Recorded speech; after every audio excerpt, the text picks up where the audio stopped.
rising. Next, we have Virgo rising, Virgo Lagna, Virgo ascendant. For Virgo, first I'll give the timeline of the transits when the shifts are happening. Watch the intro section also. And so first, the biggest shift happening, Jupiter Guru Maharaj will be transitioning from your 10th house over to your 11th house as of 18th of October. It'll be exalted in the sign of Cancer in your 11th house. So major shift, and that happens only once every 12 years. So it's a big deal. We'll understand what that means. Then we'll have Mercury and Venus are going to be exchanging signs, Parivartan Yoga. That will boost, that will lift up 4 out of 12 houses in your chart. We'll discuss what that means. Then the Sun, Surya Maharaj, will be debilitated starting 17th of October. In the sign of Libra, that's your second house. And then we have Saturn continues to be in your 7th house in the sign of Pisces, but it is retrograde and continues to be retrograde until 27th of November. That means it wants to give you results of the previous sign, the 6th house of Aquarius. So that's the overall timeline. And then specifically for Mercury and Venus, Venus will be in the sign of its debilitation in the sign of Virgo in your Lagna starting 8th of October. At the same time, Mercury will enter the sign of Libra as of 2nd of October until 24th of October. But Mercury is going to be very strong throughout the month. So let's understand one by one what this transit means. First, we'll pick the biggest shift happening. That's taking place after 12 years. Jupiter will transition from your 10th house to the 11th house as of 18th of October. That means first 16, 17 days, still really wonderful for your career, for your business, expansion of your network, expansion of your contacts. And growing your business. That's the key. Jupiter is growth and also being more wise, as in maybe working as a consultant, like sharing your wisdom at work is the key. Being a mentor, or if you're in the consulting industry, it's going to be fantastic for you. So the first 16 days, 17 days, be a guru at your workplace. Share your wisdom, and also lots of expansion. After 18th of October, this will bring more money. This will bring more friends. This will bring more success on social media. This will give you wisdom to solve the problems of the humanity. This will help you achieve your desires because Jupiter, Guru Maharaj, will be exalted in your 11th house. At the same time, Jupiter also rules your 4th house and your 7th house. The 4th Lord and the 7th Lord, Jupiter, will be exalted in your 11th house, especially the house of gains. So fantastic opportunity for 4th house and 7th house matters. That means, first of all, if you're looking to get married, this is going to be the period. You'll find somebody, you'll have more opportunities of meeting people. In your current relationship, if you're already married or have a partner, then this will bring more spiritual clarity and there will be spiritual progress for both of you as a couple. So from your side, you can do more spiritual things, especially after 18th of October. At the same time, 4th house Lord is getting exalted. So this is a good period after 18th of October for real estate, for home renovation, expansion of your, like going into a bigger home, buying a vehicle. But this is not real estate advice. This is only the spiritual information. But also 4th house represents your it's your sukhasthana, inner happiness.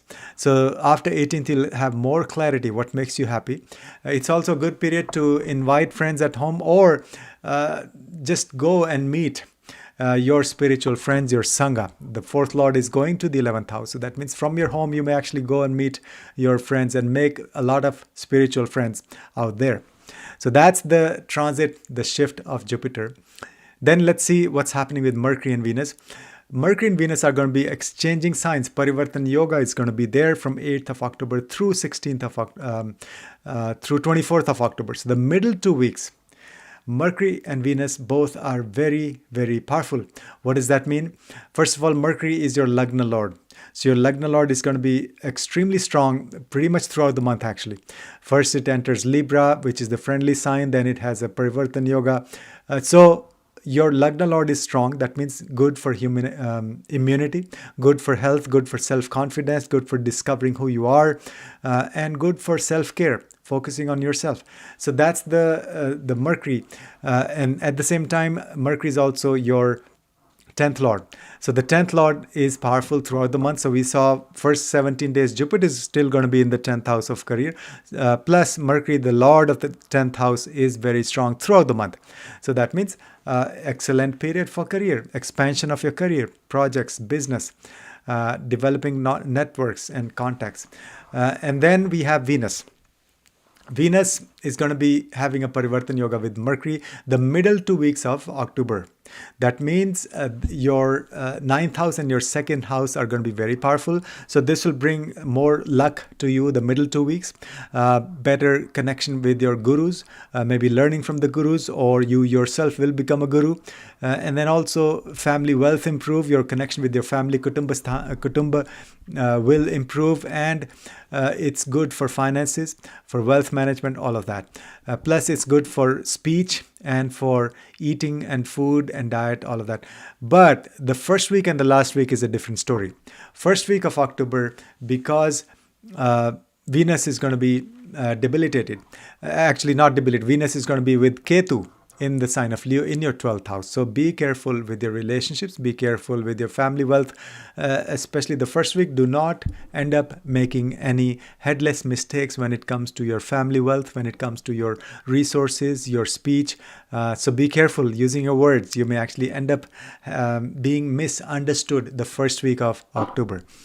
At the same time, Venus being the 9th Lord. So there may be some challenges, differences with your gurus. That's the first week. Then the last week of October, actually Venus is going to be debilitated in your Lagna without the support of Mercury. And so that means you may have, again, challenges with your gurus, challenges with your family members, and could be difficult in terms of the food. You may have tendency to eat junk food and stuff like that. So that's the Venus and Mercury transit for you. Then Surya, the sun. Sun continues to be very strong in your Lagna for the first 17 days. So good for self-confidence, for immunity, for health, all of that. But the second half of the month, starting 17th of October, Sun is going to be debilitated in your 2nd house. That means careful with your speech, careful dealing with your your family wealth, careful with your food also. You may eat not so healthy or sattvic food. And then we have Deepavali on the 20th of October. I'll have a separate video on that. Then we have Shani Maharaj, on the other hand, other side, is sitting in your 7th house. It's in the sign of Pisces, but it's retrograde. So that means it continues to give you results of the 6th house. That's the Mula Trikona Rashi of Saturn. So Saturn, in other words, Saturn continues to be very strong, giving you very strong results of your 6th house, and that retrograde phase will end on 27th of November. So pretty much the whole month of October and November, Saturn gives you the strength and the power from the 6th house. That means good for your job. You'll have more opportunities, good for your own health. You'll have the perseverance and patience and the strength to work on your health. You'll have better dinacharya, your daily routine. You'll do more exercise. You'll also help a lot of people, and you'll deal with other people, your obstacles, your challenges, your enemies in a very mature fashion, because Saturn in the 6th house will give you that maturity to deal with the enemies. And then also pay off some debts or loans. There's a good opportunity to just clear any debts. That's the 6th house. You'll not have this opportunity, Saturn in Aquarius in your 6th house, for the next 27 years. So it's a very powerful transit that's directly activating, giving you blessings, all the blessings related to the 6th house. So that's what's happening for the sign of Virgo. If you want a deep dive in your chart, you can book a consultation, bharatastroveda.com. Share, like, and subscribe. And also, if you want to learn Jyotish, authentic astrology, we are starting live courses January. We have 3 different levels, so you can check it out. Write in the comment section how the month is going for you, or if you have any questions, you can write the details of your chart. We may pick your chart and discuss in the future video. So that's for Virgo rising.